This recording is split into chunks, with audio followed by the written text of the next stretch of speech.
Hello and welcome, esteemed gamers, friends, listeners. It is Leighton here from Leighton Night with Brian Wecht, and I just wanted to tell you that if you're looking to get even more podcast goodness to put in your face, then we've got just the thing for you, which is the official Leighton Night Patreon.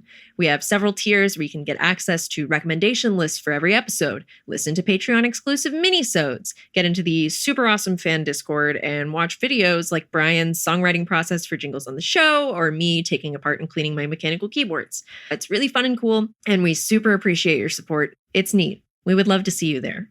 Without any further ado, here's the episode. Enjoy. Love you. Bye.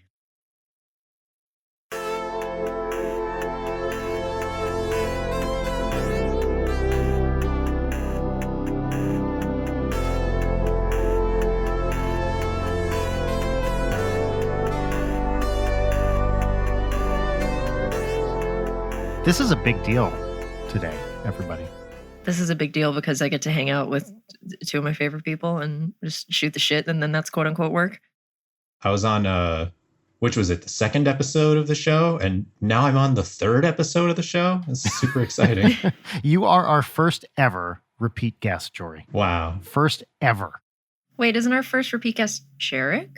I don't consider Jerik a guest because he's part of the family, like the production team. Okay.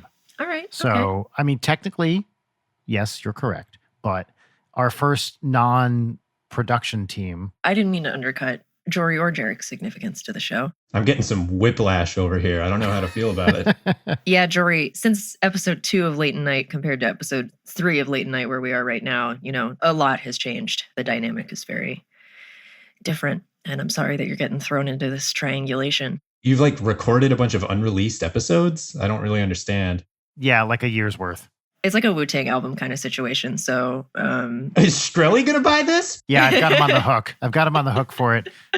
I've negotiated him up to $5. Oh, really? I think I've got him in the bag. He's pretty tight on the pocket, so that's pretty good. Seems like a good guy. Yeah, just a decent human. Do you think we could work him up to $10 maybe? I'll see what I can do. Or maybe we can just insanely inflate the price of our entire back catalog of Leighton Night episodes until it puts people's lives in danger for the sake of our own greed. I like that.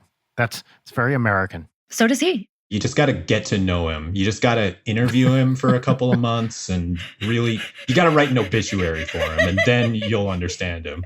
Wasn't he in the news again recently? Yeah, it was a reporter was writing an expose about him and then fell in love with him and is now going to marry him once he's out.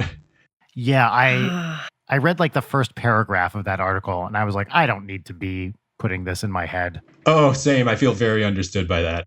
Oh, well, I read all of it. Oh, Leighton.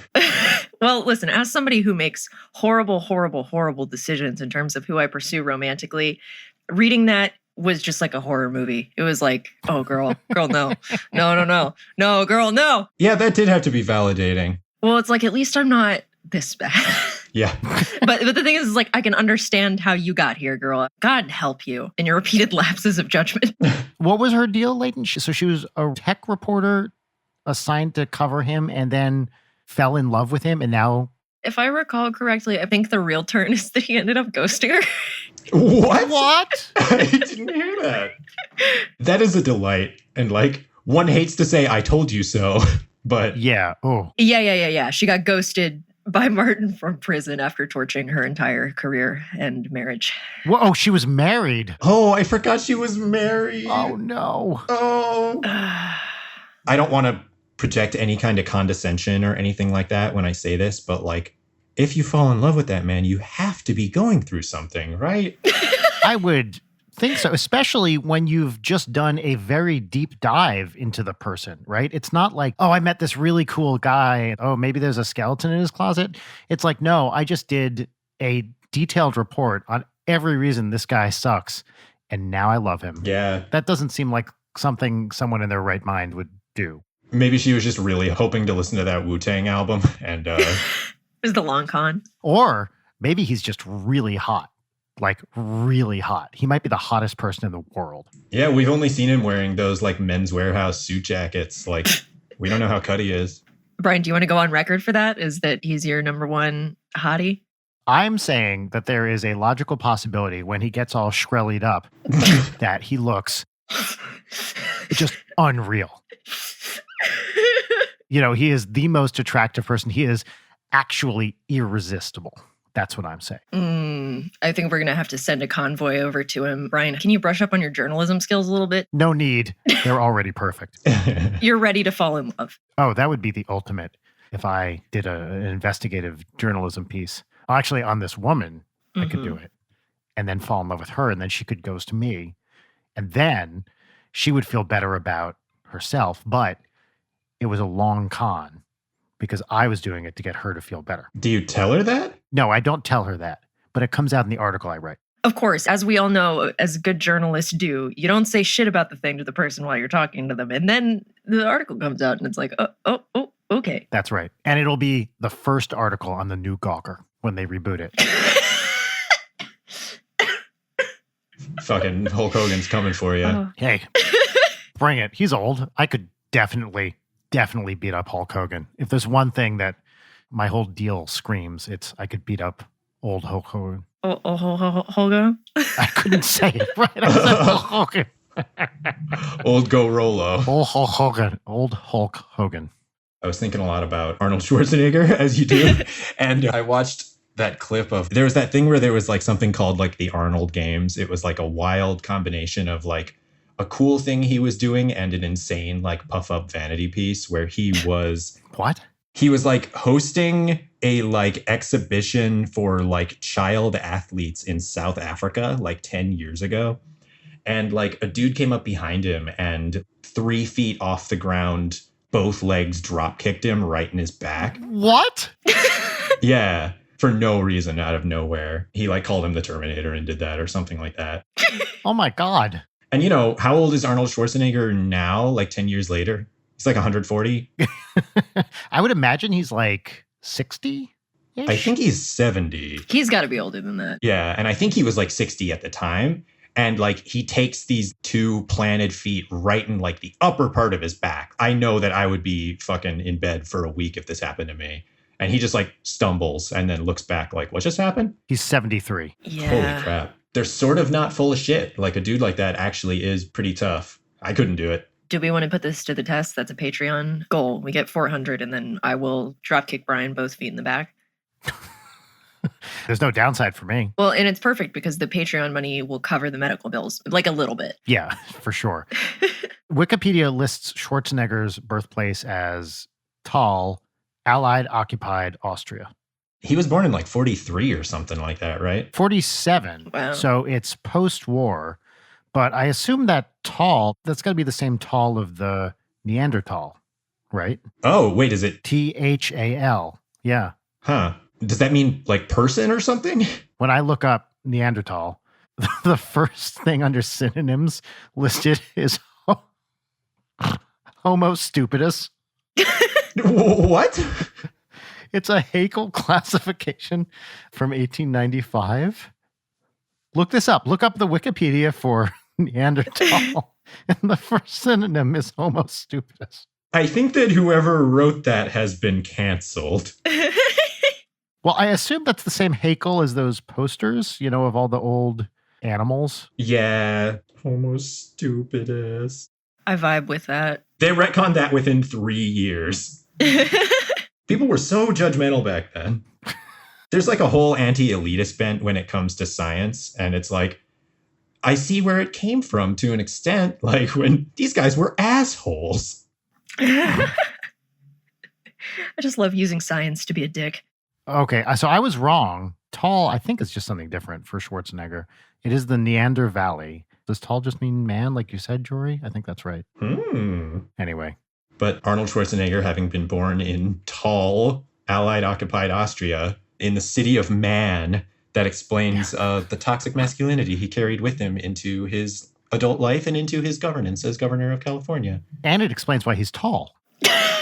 I mean, having just done a Wikipedia deep dive on the man, it seems like there's some dispute about his height. He actually probably is somewhere around 5'10". That's it? He's pretty average. Yep. Really? Yeah. He wears lifts. Wow. And he's insecure about it. Has either of you seen Terminator Dark Fate? No, I did not. Is that the newer one? Yeah. I've watched the half in the bag for it. I know I did that. Yeah, I've seen the first Terminator. I haven't seen any of the others. It's not really my... Wait, you've never seen any Terminator movie except the first one? I think. Not even T2? Maybe. Wow. The first one is basically a riff on Halloween. It's pretty much a slasher movie. Yeah. The second one is, it's not even the type of film that I think of myself as loving here in my adult age. It is one of the best movies of all time. It's so great. It rules. Shit. Okay. I'm pretty sure it was the first R-rated movie I went to see without my parents when I was underage. I was at summer camp, this camp called Camp Dudley, which is on Lake Champlain in upstate New York, the oldest continuously run all-boys camp in America. And I had a mixed experience there, although generally very good. But once a term, I don't know what you call it, they would take us to the local mall, which they would bus all these campers to, and you could go to the food court. You know, it's like you go to summer camp. It's like the one taste of the outside world you get.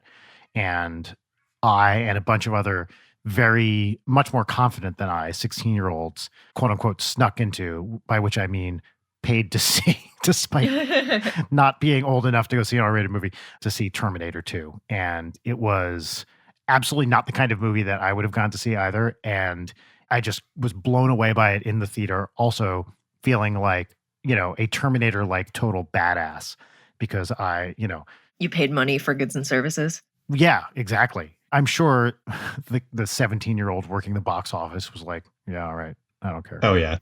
I always kind of marveled movies and media and stuff like that would treat seeing an R-rated movie like it was unbelievable for a child to do. Because, yeah, when I was a kid, it meant nothing. And they were like all I watched. My parents would take us to see R-rated movies all the time. I mean, all the time. Yeah. So it was not a big deal just to go see an R-rated movie. But doing it without a parent or guardian present was pretty hardcore. Yeah, you felt like you were doing an infiltration mission. Like armed guards would surround you if you revealed your age at any point. I was legitimately terrified. There is no rule so stupid that I won't feel bad for breaking it. And it's like, it's an R-rated movie. Oh, I still get goosebumps thinking about the nerve it took for me to go see that. What a close shave. Beautiful. Yeah. To get back to your point, Jory, Leighton, it is a great film. It may be, up there with Aliens as the preeminent, like, action blockbuster, especially 80s, but actually be a good film. I haven't seen Aliens either. I think we've talked about that on the show, that I haven't seen Aliens. I didn't remember that. I think Aliens in its way is a really good movie, but I find it really hard to watch just because I think it's too militaristic, I guess. Definitely. I get what they're doing. It's just like not for me. Makes me feel like I'm being a big contrarian that I like the first one so much more. But yeah, the kind of returns diminish on that franchise, as everybody knows anyway. I think it's a pretty good analogy between Terminator and Terminator 2 and Alien and Aliens. I mean, not a coincidence that we're talking about James Cameron films here either.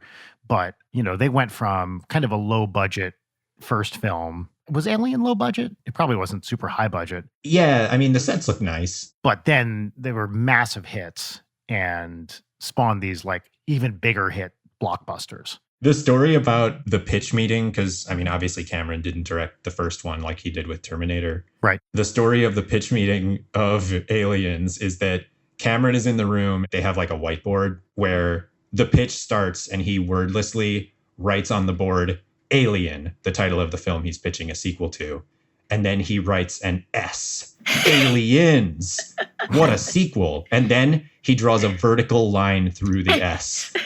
A dollar sign.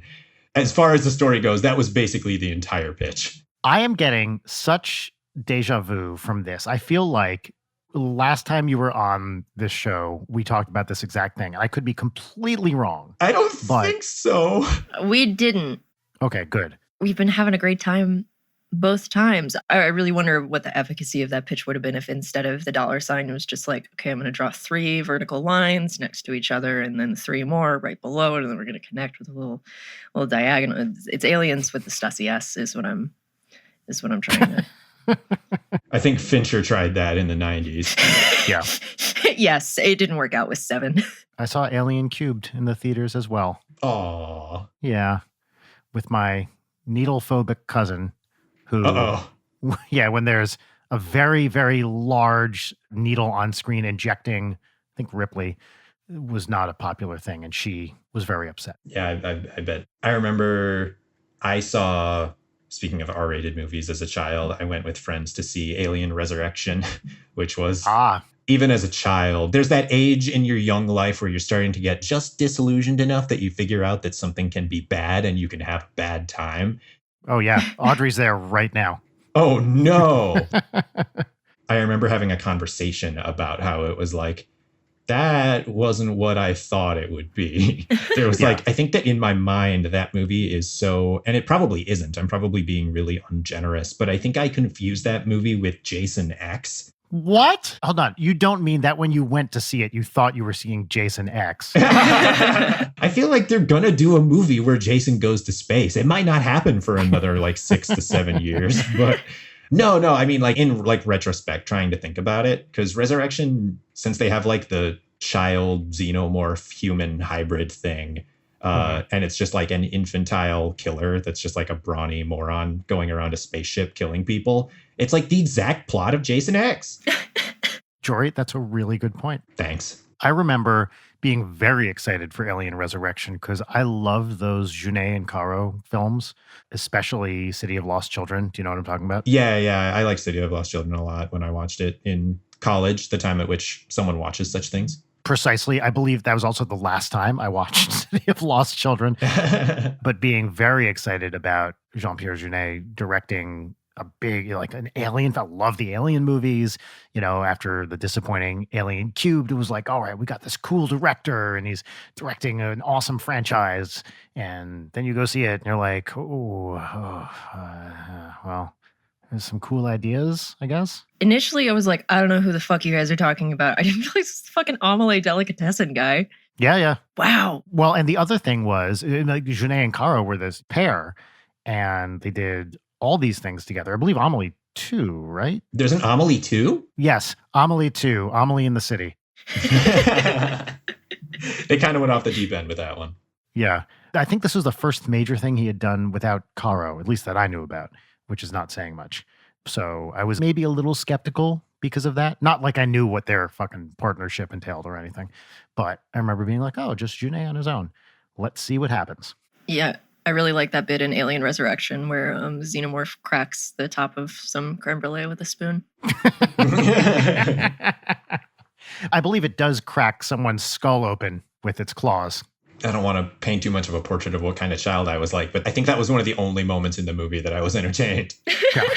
The suit in that movie is so silly looking that there's like a serious Power Rangers vibe as it like reaches out and just like places its hand around an actor's head. And then there's a reaction shot of another character looking shook.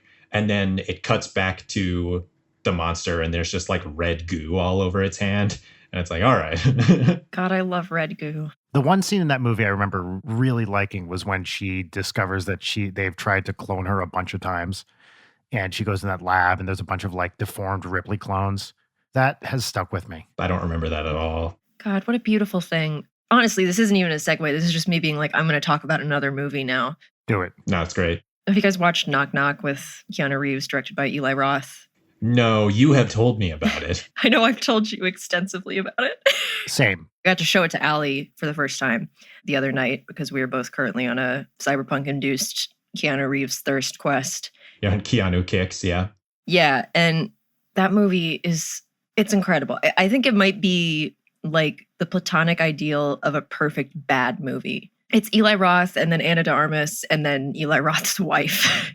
God. And Keanu doing the worst job. You guys have seen the "it was free fucking pizza" monologue from that movie? Yes. I don't think I have.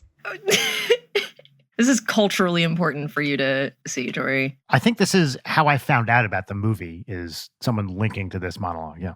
Its reputation really precedes it because I had seen this for years and years, like on Tumblr, it always made rounds. And I thought that by the time that I watched the movie, it wouldn't kill me as much as it always has. And in context, it is arguably funnier. This is like the most he says the entire movie. Oh, the thumbnail is him yelling. This like latter-day Keanu Reeves where he just looks like Dave Grohl. Yeah. Death. Death. Oh. You're gonna kill me. You're gonna fucking kill me. I Why? haven't watched this in forever. Why? Because I fucked you? You fucked me. You fucked me. You came to my house. You came to me. I got you a car. I brought you your clothes and you took a fucking bubble bath. You wanted it. This You sucks. wanted it. You came out to me. What was I supposed to do? You sucked my cock. You both fucking sucked my cock. It was free pizza. Free fucking pizza. It just shows up at my fucking door. What am I supposed to do?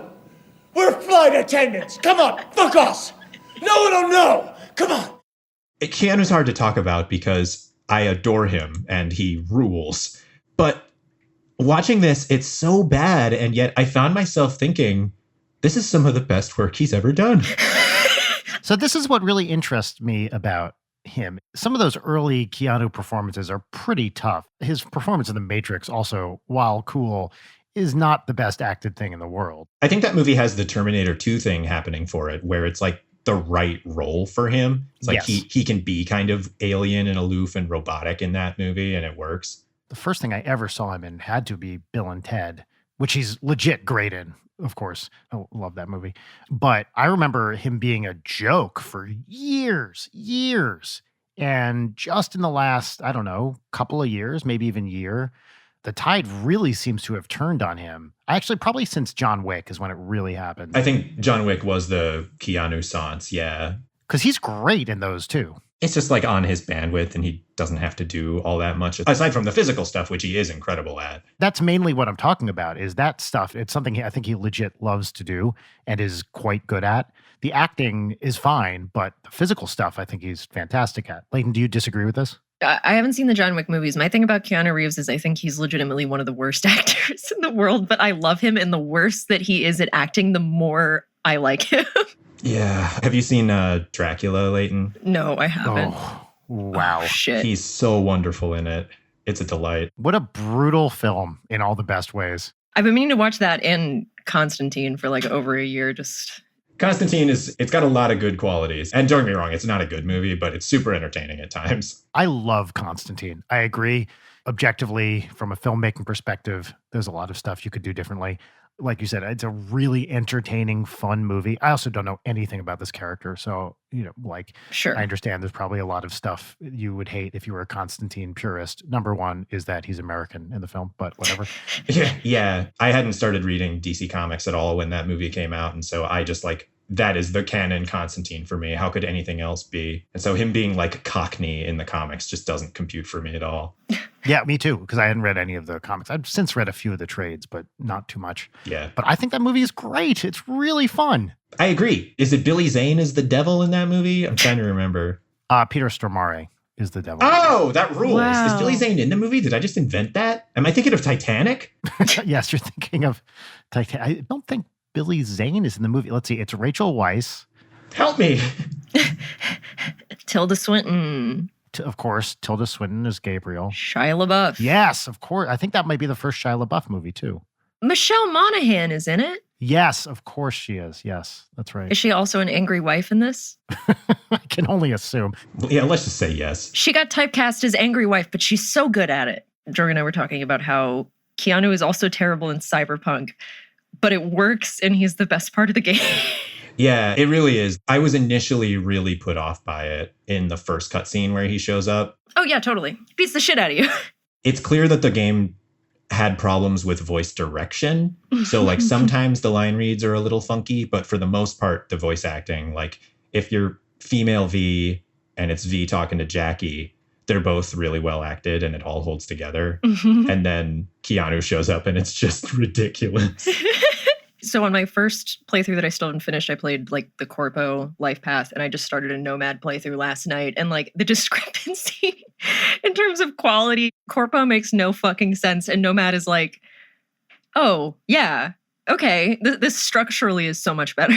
Keanu is clearly pretty much the raison d'etre, or however you pronounce that, for the game. I think that game was pretty hyped up before the trailer that had him in it and the one that he ambled Frankenstein onto the stage to announce at E3 or whatever.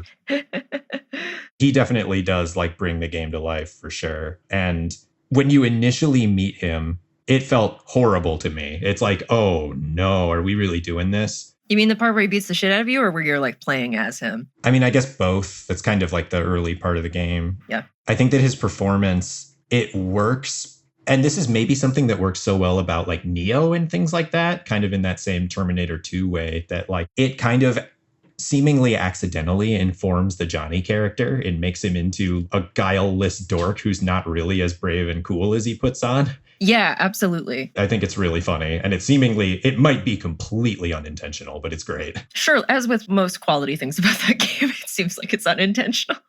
But yeah, it's just so charming, and I enjoy it so much. I haven't played any of the endings yet, and I know that they're all terrible, so looking forward to that. I've heard really weirdly mixed things about like the endings and the way the RPG elements of the game actually resolve. I've seen some people actually be really glowing about it. I hope this isn't a spoiler for you or for any other gamers that like, I think it does a Fallout-y like... Hold on, wait, Jory, stop. Let me give a spoiler alert. Spoiler alert. All right, continue. The game has an ending. That was the... You can't say that! Oh, shit! I think this is actually a good time to pause because we need to pause for a word from our sponsors. So we have a returning sponsor, Bluetooth range extenders, who we haven't heard from in a while. They've agreed to come on and sponsor the show again. So let's pause here for an ad break from our sponsor. Brian, have you not been getting the emails from Bluetooth range extender? No. I don't think we're CC'd on that. You guys don't know about the case? Uh-oh. Oh, no. Oh, my God. I was not supposed to be doing that ad read, you guys. Well, maybe we should pause instead for a word from their legal representative. Can you get him on the horn? All right. Yeah. Let's go for that. Oh, my heart is racing right now. All right, hold on. I'm just going to dial them up on the phone here.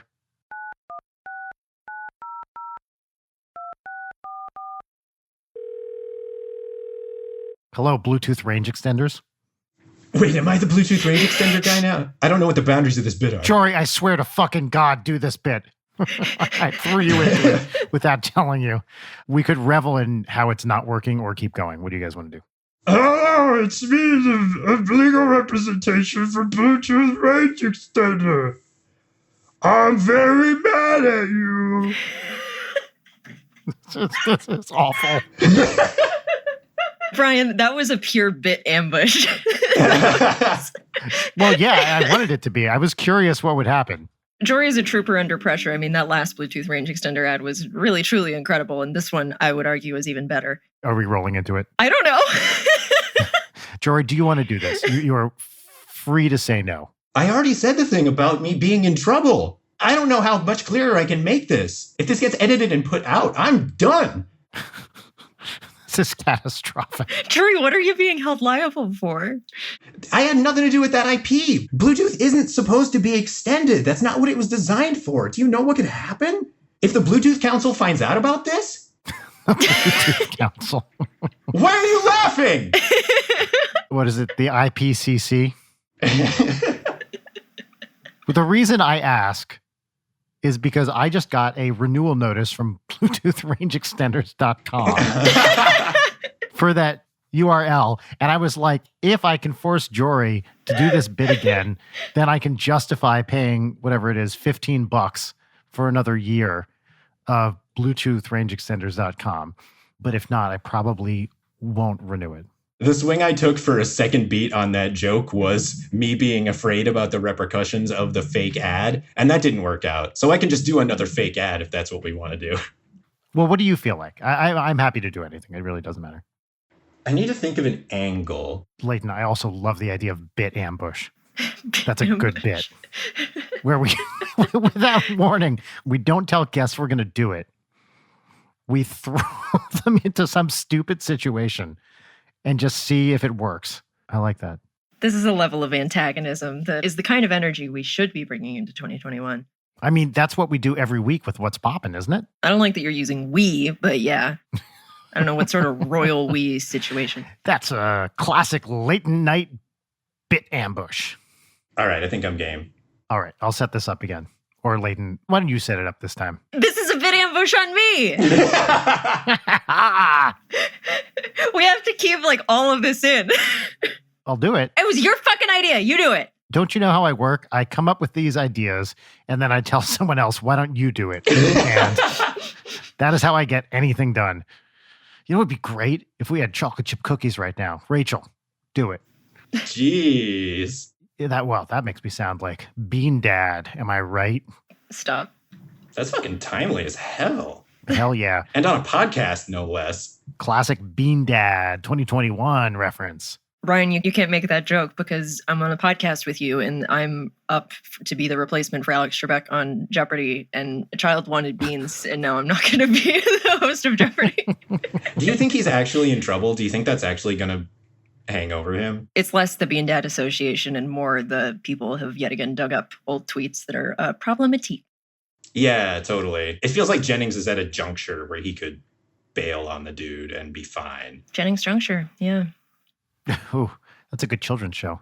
I mean, there's been such a significant backlash against Jennings in the last couple of weeks that I'd be surprised if they gave Jeopardy to him at this point. People seem legitimately mad. And I mean, I don't know how many of those were Jeopardy watchers anyway, so do they care? I don't know. But I don't think Jennings is going to get the job, partially because of what happened. But what the fuck do I know? It makes me think of the iconic film, possibly my favorite, The Wedding Singer. Oh, did you say possibly? Please tell me you said possibly. Yes, I did. Yes. I love jokes about spaghetti, rigatoni, rotini. Oricetti.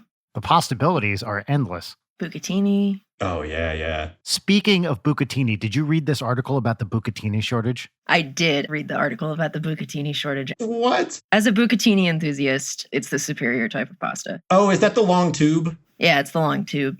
I'd never even heard of it. I didn't even know what it was until I read this article. What the fuck? You've never had bucatini? Not that I'm aware of, no. The sauce retention. Brian. Leighton, I get it. If I see bucatini, I'm going to try it.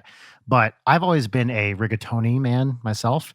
And maybe that's just from a childhood of growing up with ziti and small, like large opening tube-shaped pastas as my favorite. Yeah. I generally don't like noodles, like long noodles that much. But after reading this bucatini article, You got bucatini pilled. I got red sauce pilled. There's an article that's about, like, why can nobody find bucatini anymore? And it's a deep dive on FDA shit and why there is a great bucatini shortage and cover-up of the bucatini shortage. Yes. There's a cover-up? Well... Is there a bucatini council? Did we cut the last time I mentioned a council? It was a great article, actually. I thought it was fantastic. So she is a bucatini fan, can't find it, and then casually mentions it to someone, and they're like, in a different city, and they're like, I can't find it either. And then she mentions it to someone else in a different city, like a month later or whatever. I think it might have been her mom. And her mom was like, I can't find it either. And then pieces together that there's been a major supply disruption in bucatini. And gets to the bottom of it. It's a lot of her harassing pasta reps who are increasingly exasperated with this woman who keeps asking about where the bucatini is. Anyone listening, if you're able to find bucatini and you haven't had it already, I just implore you to open your hearts, open a long, skinny hole in your heart for you to have maximum sauce retention of, spaghetti carbonara with bucatini instead of like regular spaghetti. Ooh, baby, that's the stuff. Anyway, we were going to do a bit and then we glossed over this bit that we spent 10 minutes trying to get into. Yeah, now we've spent 10 minutes talking about it that make it virtually impossible to cut out the botched attempt at the bit. And now I don't want to do it anymore, just to be annoying. No, fuck you. Fuck you, Brian. Jory, Brian, somebody. I don't know if you guys... Wait, what's the point of even doing this setup? The audience has heard us try and fail to do it. Do it, Jory. You guys, I got an email from my promotional sponsors at bluetoothrangeextender.com, and they actually wanted me to come back here and give you guys another promo copy. So, do you guys, I don't know, is it about time for an ad break? I mean, I could probably get into that if you want. The podcast is recorded chronologically, right? Of course. Every week in the show, we do ad breaks, as our listeners know. And I think this is as good a time as any. We're 45 minutes in, so that's about 1/6 of the running time of this podcast. And I think that's a good time for an ad break. All right. We'll be right back with more Late at Night with Jory Griffis. Hey, everybody, welcome back. My name's Jory. I'm here to talk to you about Bluetooth range extender. You're going to love it. Is your Bluetooth not going through a piece of paper? If you're trying to talk on a call on a Bluetooth and your arm gets raised and it separates between your phone and your headset and you can't hear yourself talk for another 10 minutes after that because of the way it disconnects, Bluetooth range extender can't do anything about that. And we're very sorry. Instead, it's going to make your Bluetooth go another 1 foot, another 2 foot, another 2 foot. That's as far as it goes. BluetoothRangeExtender.com. You're not going to believe the increase in quality in your ability to go another 2 foot. Have a great day. I love you. Bye-bye.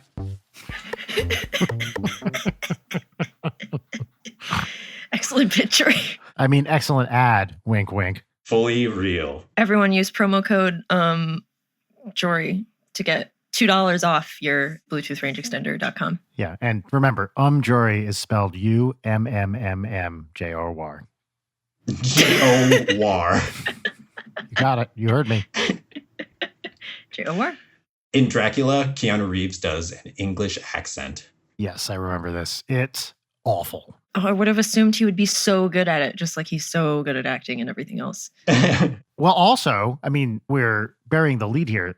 You know who's in Dracula, right? Dracula? A little guy known as Tom Waits. Oh, shit! Really? He's Renfield. Yeah. He's Renfield and he eats bugs. Oh, fuck yeah. They tried to get him to stop. He kept doing it. Honestly, anytime Tom Waits shows up on screen acting in something, I'm on board. Yeah, Imaginarium of Dr. Parnassus. Awful movie. Tom Waits is the devil, though. So, redeemed. Right. He's also in Mystery Men. And Wrist Cutters, right? I don't remember Mystery Men at all. Mystery Men was, at the time, it was one of those films where it felt like a great movie that was buried inside a perfectly fine movie. Yeah, which feels like maybe that's a final edit thing. I feel like it was because it has all these really funny people in it. Janine Garofalo, Ben Stiller, Hank Azaria, Tom Waits, of course, a bunch of other people. And Ben Stiller is like the ostensible lead, Mr. Furious. It's got Greg Kinnear as Captain Amazing. Oh! Spoiler alert for Mystery Men. Do you want to set that up, Brian? Yeah, okay. Spoiler alert. Spoiler alert. There's like a Raiders of the Lost Ark bit, or maybe it's more Last Crusade, where Greg Kinnear turns into a skeleton. He turns into a skeleton? Really? I don't remember that. I remember him dying. If I remember correctly, yeah. Actually, to me, one of the most interesting parts of the movie is they set him up. You know, he's like the real superhero, essentially Homelander. Yeah. He's Homelander before Homelander. And then he gets captured by a bad guy. You know, it's supposed to be some kind of like easy, stupid thing. And then whatever it is, 2/3 of the way through the movie, they straight up murder him and he dies. And it's great.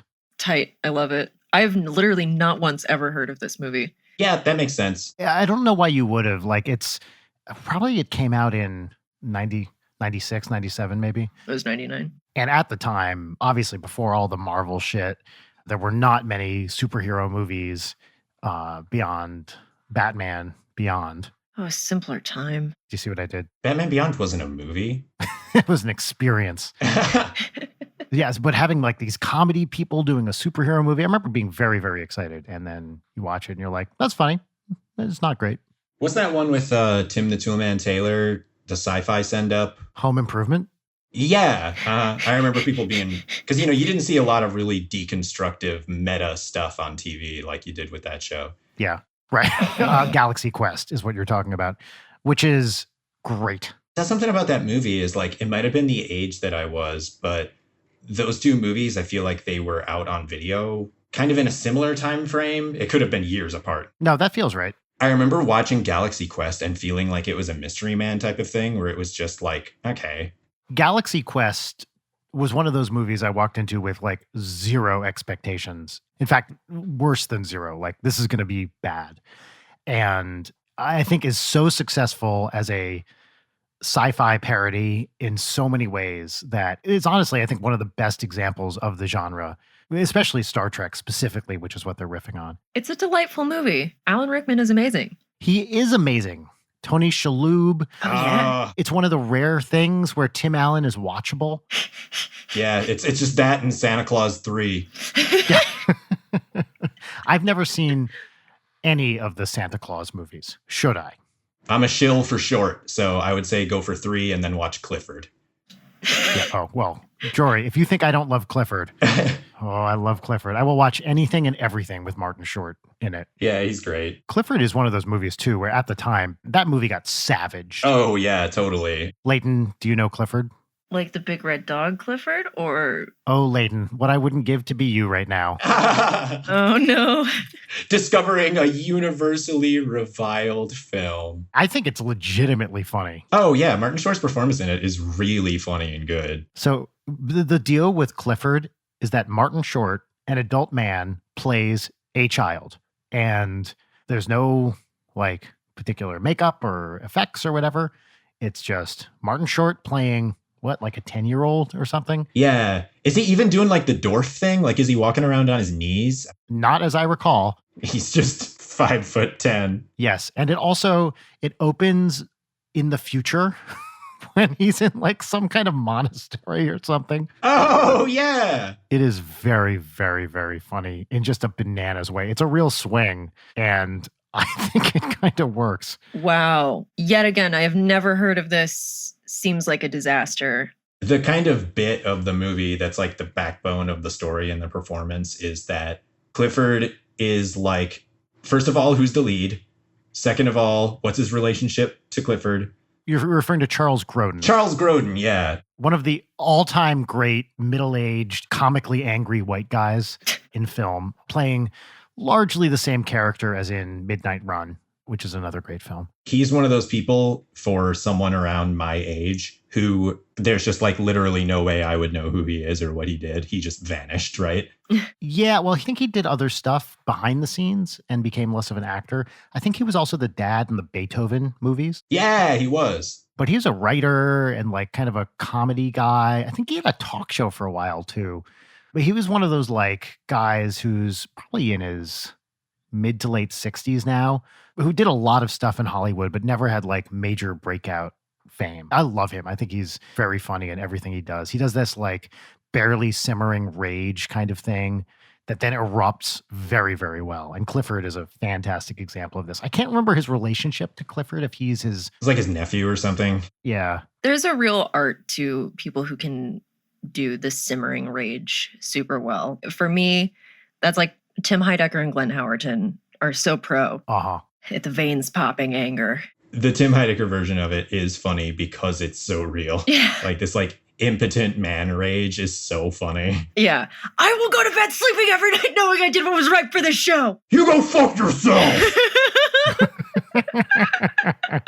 Once again, everyone listening, I entreat you, please watch On the Cinema. It is the best in the world, please. Jory, you do some great impressions. And this, I'm not setting up a bit here.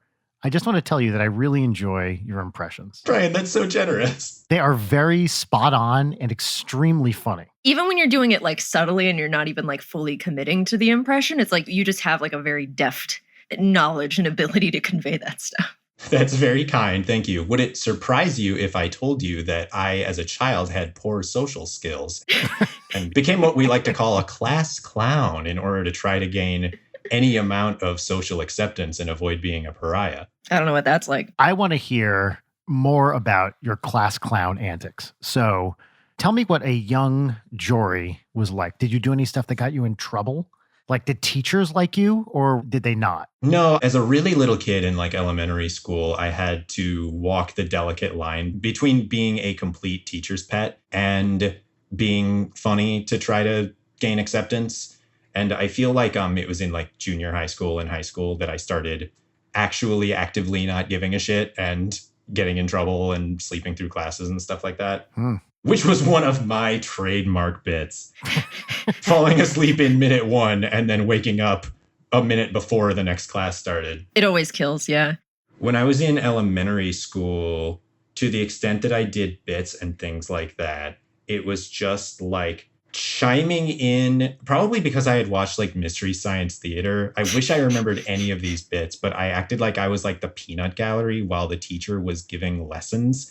It's like the most like sweet child, like when I try to imagine, my skin is crawling right now trying to think about what I must have said and done because it must have been so fucking bad, but kids loved it. and it made me tolerable to them. And then like you kind of go through the transition in like 7th grade and 9th grade when you're going to new schools and everything where people don't know you. So you get bullied endlessly for like 6 months and your life is a living hell again as it was. And then you kind of reacclimate to being somebody who everybody knows is a harmless dork who will pitch in bits and is really game for stuff. I love that the last 30 seconds you describe as a universal experience when I suspect it is not. But a lot of people have gone through it. I suspect most people aren't going to like new schools and stuff, right? I don't know. Is it really common for there to be like K through 12 schools that are all in one building? For me, at least, it was like the districting of based on where you lived, you would probably be with like the same set of kids through middle school and high school. So it's sort of like a different building, but, you know, mostly the same people. That was my experience. Yeah. I feel like at every step of that process, twice my best friend would end up going to a different school and I would hardly ever see them again and stuff like that. I feel like that was a pretty normal thing for me. That shit's a real bummer. I remember the redistricting hitting me really hard because I had to switch elementary schools and, you know, only half of my friends went, blah, blah, blah, blah, blah. Who cares? Yeah. Anyway. This is kind of similar to the level of game that I am for bits, acting like Bluetooth range extender isn't a real product that I'm actually shilling and is actually something I'm in trouble for. But I remember like it was around Halloween and I had a Halloween costume that involved me wearing a skateboard helmet as like part of the costume. And I remember being in the hallway outside of a class, waiting for class to start and thinking to myself, while I'm wearing this helmet, I could ram full speed into the steel lockers here in the hallway and I'll be fine. So I fucking whipped back and full speed rammed my head into... Head first? Oh, yeah. Top of skull into locker. And you know what? It didn't work. It didn't feel good. And then a couple other kids came by who I didn't know, but they were like, do it again, do it again. And so, of course... Well, then you got to. You're complicit and you immediately do. And I'm pretty sure I had like a nauseous headache for the rest of the day. You concussed yourself. Totally. Did you have long hair at this point? Because I know that you had long hair for like a significant period of time. Before college, I had shaggy late 90s shoulder length. And then it got longer after that. The ponytail was in college. Oh. Hey. Got a couple of college ponytail bros. Wait, did we all have college ponytails? Yes. Yes. I don't want to project too many ideas about gender or anything, but I think it's a little less humiliating that Leighton had a ponytail in college. Yeah. Did you have a ponytail before college, Leighton? In high school, my hair was like chin length. So it was only like longer and me dyeing it ridiculous colors because mentally ill and in art school. So yeah, you know, the ponytail came back in college. Yeah. And Jory, did you have a ponytail in high school at all? I did not, no. It was like year one of college. It began. Dude, same. Are you fucking kidding me? This is the kind of liberal think tank stuff that colleges are just really shoving onto the children, just brainwashing. You need ponytails. Inculcated with this liberal elite hairstyle, the ponytail. Can I ask, Jory, do you look at pictures of yourself with long hair now and think, oh, that looked pretty good, or do you shudder? You know the answer to that question, Brian.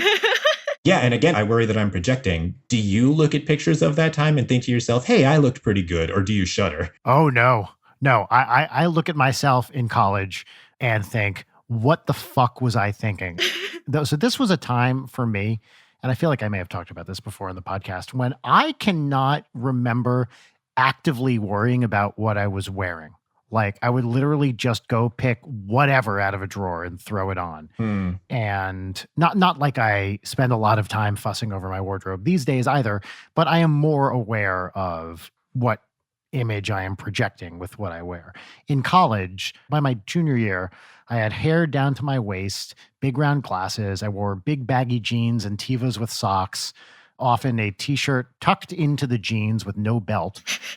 But actually, I would only tuck the t-shirt in the front of the jeans because I didn't like the way the button felt when it was pressing against my skin. And then usually wearing a large Oxford shirt over it. Wow. College is also when I became cuckoo for cords. I was wearing corduroys nonstop, exclusively. That was when I stopped wearing jeans. Oh, wow. I've never returned to wearing jeans. Ever since like high school, just been pretty much exclusively jeans, occasionally khakis, but not often. Yeah, it's interesting. I know very few people at this point who are like jeans wearers. I know many people who are staunchly anti-jeans. I'm wearing jeans right now. I love some jeans. It must be a contrarian culture clash kind of thing. Like people my age, our dads were exclusively jeans all the time. Did you have a Dockers dad, Brian? I had a Dockers dad. I absolutely did, because he had a clothing store that sold, wait for it, Dockers. Wow. And so we got pretty much all of our clothes from the store because they were quote unquote free. By the way, everybody, I'm not saying he stole from his own store. You know, we just like could pay wholesale or whatever for them. Yeah, it was his inventory. It was his inventory. So at least my father and I, they only started selling women's clothes when I was in like junior high or something. So it wasn't as available to my mom and sister, but my dad and I would wear clothes like exclusively from that store for most of my childhood through when the store closed in like late high school, early college for me. It was like, well, they're selling Lee jeans. Great. Acid washed? Yes, please. I remember wearing a pair of pants from that store that had the flap. When you unbutton pants, there's two sides that come together. One of those was diagonal, and it was like a statement. And I remember putting it on and being like, I am a fucking edgelord right now because of how badass this diagonal flap on these jeans makes me look. I can't imagine what you're talking about. So where the zipper is, like the fly on a pair of pants, whatever, take that and now turn it so that it's like at a 45-degree angle from the vertical. Okay. So that flap, instead of being straight up and down, goes diagonally. Wow, that's so cool. It's so cool, Leighton. Is that like a retro futurist thing? Like, did you feel like you were Han Solo? I felt like I was in Total Recall. Yeah. That's like truly the first thing I thought. Like the rainbow colored jacket from Back to the Future 2. Yes. It's like updating modern clothes in one silly way to try to feel like it's like a new vision of what fashion is going to look like. By the way, Jory, I feel so of a kind with you. The fact that as soon as you said rainbow colored jacket, we said Back to the Future 2 at the same time. That was a beautiful thing. My version of the, real like future fashion was same Darth Vader t-shirt every day that was from Hot Topic, like low rise, like flare jeans with a long skirt on top of it. Oh, you did the jeans and Whoa. skirt thing. Yeah, folks, the mid-aughts were a strange time. Yeah, that, lots of layering, so many Star Wars shirts. The thing is that I didn't feel cool. I think even at the time, I was like, this is pretty whack. Yeah, I've never felt actually cool, including now. Same. But I remember the first time I saw someone do the jeans and skirt thing, it was someone on the subway in New York. And I was like, what is happening right now? It was very confusing. Why would you wear two pants? I need to look at pictures of jeans and skirt right now just to feel better about my current fashion. Just to feel less alone. I love that the first suggestion of like other stuff that you want to look up is Hannah Montana. Just really pioneering the trend. Hannah Montana crosses the cultural threshold where I know literally nothing about it. As it should be. I would be suspicious of you if you knew more about Hannah Montana than that, basically. Yeah, fair point. Wow, people still do this. Really? I thought society had progressed past the need for this. All I'm getting are images of women in like jean skirts. You got to adjust your search terms a little bit. I see some jeans, whatever, who fucking cares? It's the dumbest shit in the world. I Googled jeans and skirt. Jeans and skirt isn't the right thing to Google here. Jeans with skirt. I remember seeing women, especially, it was like jeans and kind of like sort of boho skirts. Yeah. That's what I'm describing. Yeah. That was my vibe. Oh boy, even the iconic outfit Elliot Page wears in Juno, skirt over jeans. There it is. Yeah, I haven't watched that movie in forever. I think I remember the story, but not a lot of things about the vibe. Aside from the iconic hamburger phone. I remember the vibe, but not the story. I remember J.K. Simmons being like, love that guy. Who's that dude? Yeah, I think I already knew him as J. Jonah Jameson. You're probably right, yeah. Is it Jason Bateman in that movie? Yep. He is, yeah. I believe Jennifer Garner play the would-be adoptive parents. I remember that movie had a couple of little screenwriting tricks that really frustrated me, but I was at the exact right age to be really taken under by the beat about Jason Bateman that I think really works, where like he turns out to be like a grooming asshole. Yeah, totally. I was like at the perfect age to completely not see what was happening and love him and think he was the coolest. So that then when he turned out to be a prick, like the beat really worked on me. Yeah, totally. A little bit of meta grooming.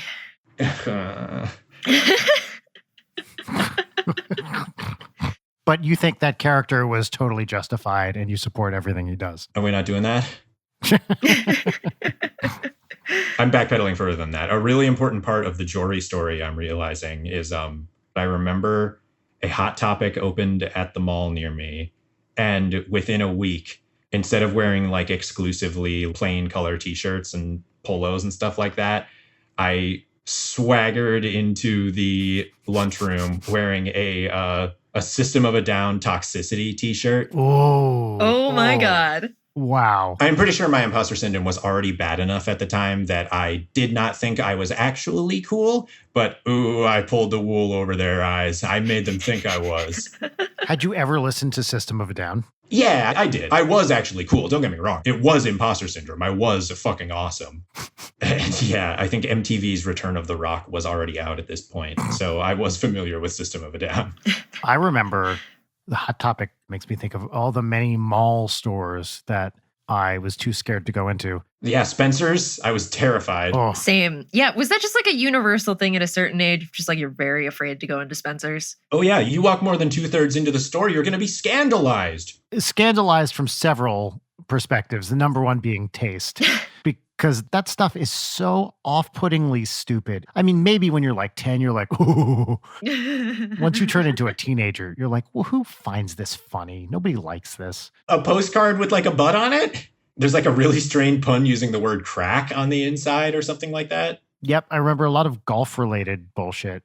My dad, who legitimately thought this stuff was hilarious, got a postcard of Mount Rushmore front and back view, and the back was like all the presidents' naked butts, like they were leaning over, resting their heads on Mount Rushmore, which I'm sure is a done-to-death thing. I'm laughing really earnestly. I'm extremely charmed by that, because at least that's not just like, I'm literally vividly remembering a shirt because I didn't know what any of the words meant at the time that I saw it, but it was just like, here's 10 things women are good for. And there was like, number 1, tits, number 2, ass, number 3, pussy. And then like, then the rest of the numbers were blank. This is real? Yeah. Jeez. I like vividly remember this. Because I was like, what is tit? What is pussy? Question mark? The order was tits, ass, pussy? Yeah. The hierarchy is fucked. But you gotta laugh, don't you? It's so funny. I can't think of a better, like, you know how in nature, if something's poisonous, it has really bright colors on it and shit? Like, that's the wardrobe equivalent of like a poison dart frog. I like the idea of Jory's catchphrase being, you gotta laugh. A very half-hearted, you gotta laugh. Yeah. Brian, you're talking about there are other stores in the mall you were afraid of. Yes. Number 1 was Chess King. Oh my God. Yeah, you know, I was a nerd, and I remember being in the mall and seeing the sign for Chess King and being like, oh, sweet, like a chess store. This seems awesome. And then I walked into it, and it was a bunch of like clothes, and I got very nervous and immediately left, and then could never walk back into a Chess King again. I fucking love the idea that you're just like, oh, I'm going to get some like nice rooks in here. I just thought it'd be like a game store or like a puzzle emporium or something the kind of store that was my speed. Yeah. Puzzle emporium. And instead, I don't even know what kind of, is it a men's and women's clothing store? I don't know anything about Chess King, but it definitely scared me. Yeah, that sounds horrifying. Yeah. I was very afraid of like Abercrombie and Fitch because it's loud and it smells bad. Well, and the entrances were always dark and scary. It's like you're going on a dark ride at a theme park. Yeah. No, it's like you're going into Mr. Toad's Wild Ride. Because they have this kind of, you know, building-like facade in front, and there's plants and shutters. Ooh, I didn't like that. Yeah, and it's all the animatronics are just shirtless, ripped men. Yeah, and then at the end you get hit by a train and go to hell. I had a friend that worked at an Abercrombie. Maybe this is common knowledge. It wasn't to me. But apparently what they would do is if you were a customer there and they thought you were hot enough, they would try to get you to work there. I think I remember that about Abercrombie. Wasn't that one of those chains where they had like draconian dress and appearance policies for the people who worked there? Yes. Yeah. Like you had to like cut the mustard to be the person who was like standing in the front, intimidating people like the three of us from wanting to go into the store. 100%. Yes. They don't exist anymore, right? They went out of business. I was about to ask the same question, maybe more about like the broader cultural policy of being allowed to treat the teenagers who work for your company like their product. Yeah. Also, the clothes are fucking ugly. Yeah, I agree. Why has Banana Republic been allowed to keep its name? Isn't that weird? Abercrombie and Fitch still exists. They still sell shit. Oh my God. Aw. Do you remember the parody t-shirts that said Pimpercrombie and Bitch? No, I don't. Were they selling those at Spencer's next to the tits ass pussy shirt? Was that 3/4 of the way into a Spencer's? That must be why I never saw it. I love calling it 3/4 of the way. Yes, it was right next to the Tommy Pull My Finger shirt with Beavis and Butthead on it. Because when you get to the final frontier of a Spencer's, that's where they sell the vibrators and shit. Yeah. They have sex toys? Oh, they have sex toys at Spencer's. I remember in college, my roommates and I went to start some shit at Spencer's. Start some shit. Bought some fake septum rings, you know. As a college student with your roommates going into the final frontier of a Spencer's and being like, oh, numbing gel. Neat. I think it was in like the mid to late aughts that they just became Hot Topic, and now it's just been Hot Topic for the last 10 years. Yeah, because Hot Topic now is like, you guys like Disney? You want like a R2-D2 dress? Oh, yeah. So Spencer's is still the one that is like legit countercultural, like Hot Topic was in the early 2000s. Was Hot Topic ever legitimately countercultural? No. Yeah, okay. That's what I thought. It's the same parent company that owns American Eagle. Really? They're extremely cynical. So after an hour and 30 minutes of this show where we've repeatedly said our guest names, a guest who has already been on the podcast and is frequently talked about on said podcast, welcome to Late Night with Brian Wecht, which is a bullshit show for bullshit people by bullshit people. Sorry to call you bullshit people, everyone who said that. I think I just made a lot of enemies just then. It was really easy. Like that was maybe the most efficient way I could have offended literally everyone in this quote unquote room and also listening. Hi, I'm Leighton. The other voice is Brian. Hi. Mystery guest whose name that we don't know. Who the fuck are you? Hello, I'm Jory. Hi, Jory. Hi, Jory. Okay, enough about you, Jory. I want to talk. So, Leighton, your thing that you just said reminded me of a thought experiment I frequently do, and I'd like you to join me in this. So here's the game, okay? How can you, with the smallest number of actions, permanently alienate the most friends? Did we do this during a live show or something? Because we've had this discussion before. Yes, we did it during a live show. That's exactly right. We've had our audience answers, but I think also both of us have had answers that we would never say in public. That's 100% true. I specifically remember what yours was. Yes. And the trepidation with which you said it. The rules are you can't murder anybody. More broadly, you can't commit any crimes. You just have to do something deeply uncool. Or be a sex pervert. Yeah, you just have to do something that is a very bad idea, but doesn't break any like laws or whatever, moral codes or something. But I guess that's debatable. The fewest steps between point A and point B of ruining as many connections as possible, right? Yes, that's right. And you're right. I should have realized that I cannot say mine. I don't think anybody could truly say theirs is the thing about this thought experiment. Like it's inherently not good for public consumption. And also because if you talk about it between friends, the true thing that it would be something that you would be too afraid to tell your friends, right? Yeah, something unconscionable. That's the whole premise. Yes. I think that it would be if you came into a group in a physical circle when in 2025, when we're able to do that, wearing a MAGA hat, and everybody like tries to act like it's a funny joke and you act like it's a funny joke, but then you just keep wearing it. Wearing a what hat? A MAGA hat. The internet dropped out and I heard you say a man hat. And I was like, what? What does that even mean? Yeah, you know, a hat made out of the scalp of another man. Yes. It turns out there's one place where I have like deep gendered misgivings and it's about hats. Yeah. I'm talking exclusively about a trilby, the only kind of hat that is acceptable for a man to wear. Don the flesh yarmulke. I mean, there's literally a Curb Your Enthusiasm bit where it's like Larry David starts wearing a MAGA hat so people won't talk to him, but then everybody gets really upset. It's like, what's going on with you? I have been watching much of that show for the first time recently. Have we talked about this? I had never watched it, and I only started watching clips of it on YouTube because just some stupid, awful bullshit happened. And in my head, like all day, it just kept doing the Curb Your Enthusiasm theme, just self-mockingly. Mhm. And I was like, I've never watched anything from Curb Your Enthusiasm. And so I was just watching clips on YouTube. I should probably watch it. Is it good, Brian? Is it good? The answer is yeah. I'd seen a bunch of episodes from early seasons before. I've been working my way through it slowly, and I just started season 5.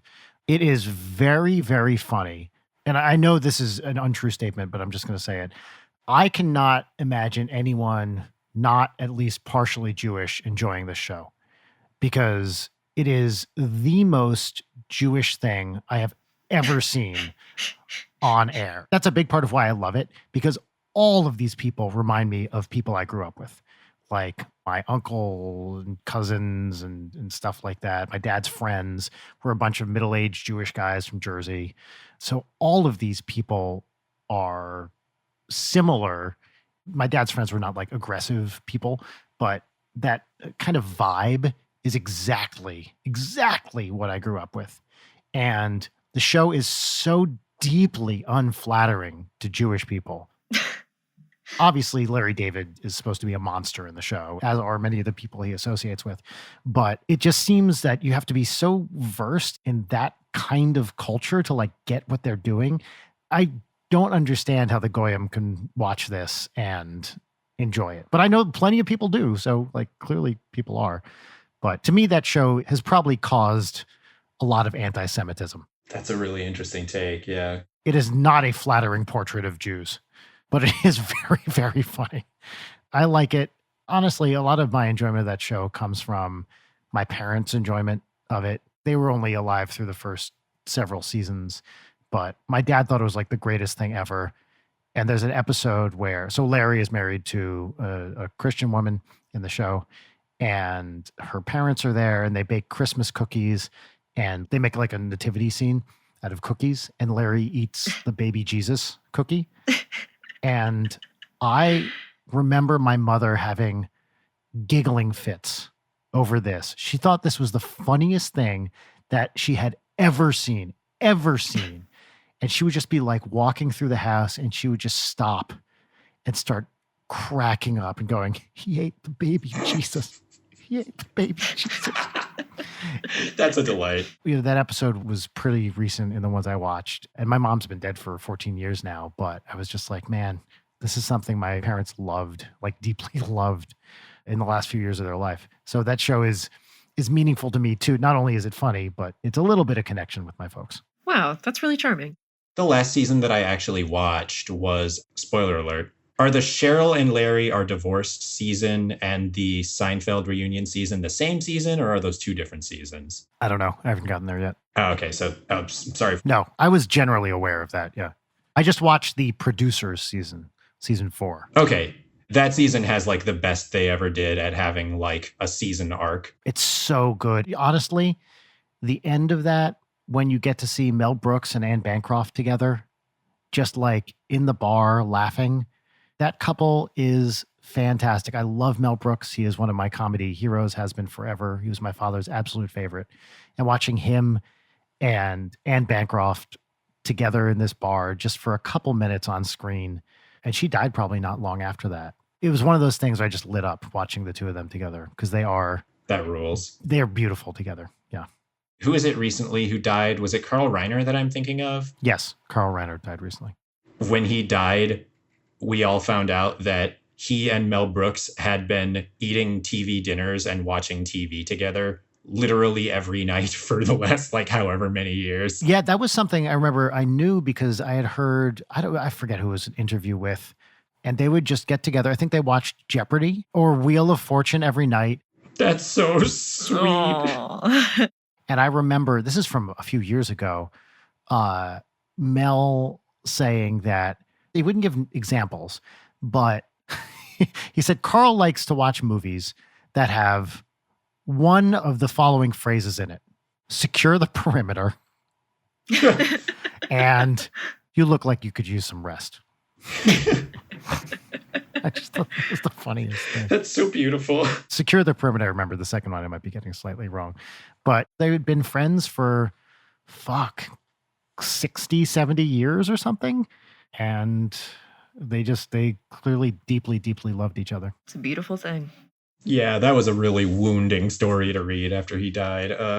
I think that the Seinfeld reunion season was the last one that I watched of the show. And then recently I tried to watch the first ep of what was at the time the most recent series. Probably 10 or... Yeah. I think I just like the show got a little too canny for me. It's something about it is like the balance between plotting and improv feels like it's off, where like they have a really planned out premise for this high concept gag they want to do, and the improv doesn't get them all the way there. Something feels off about it, and I kind of stopped feeling like the show was super duper working, except for when is it in season 7 or 8 or whatever that they introduce JB Smoove's character, and he is just like a breath of fresh air for the show because he's so fucking funny on that show. Yeah, he rules. I will say certainly the early seasons, like many things made 20 years ago, don't totally hold up. Yeah. Of course. There's a lot of questionable stuff in there from a variety of perspectives where you're like, ooh, I don't know about that. Yeah. Since we're an hour, 40 minutes in, we should show some mercy to our beloved producer, Jerik, and do some segments. We should. Do we want to blaze through some What's Poppins? Yeah, why the fuck not? Neat. So are you going to introduce your favorite fucking thing in the world, Brian? Yeah, here's the What's Poppin' theme song. What's poppin'? What's poppin'? Leighton, what's poppin'? I can only describe my facial expression as pog. Wait, I don't know what that means. Jory, the last time you were on the show in episode 2, the terrible curse of the What's Poppin' bit was not a thing. I don't know what you're talking about, Leighton. Don't gaslight me, Brian. I don't think I've heard the What's Poppin' theme song before. Oh, fuck. Well, Jory, That's what did you think? Sincerely, I don't know quite how to react because is Pog that one Twitch emote? Yes. How do I know what Pog means, but you don't? I'm not connected to gamer culture anymore. Things have changed. Genuinely baffled. What the fuck? You're the biggest gamer I know. Yeah, you're the Pog champ. Oh. I did a close representation of what the Pog face looks like in the Zencaster.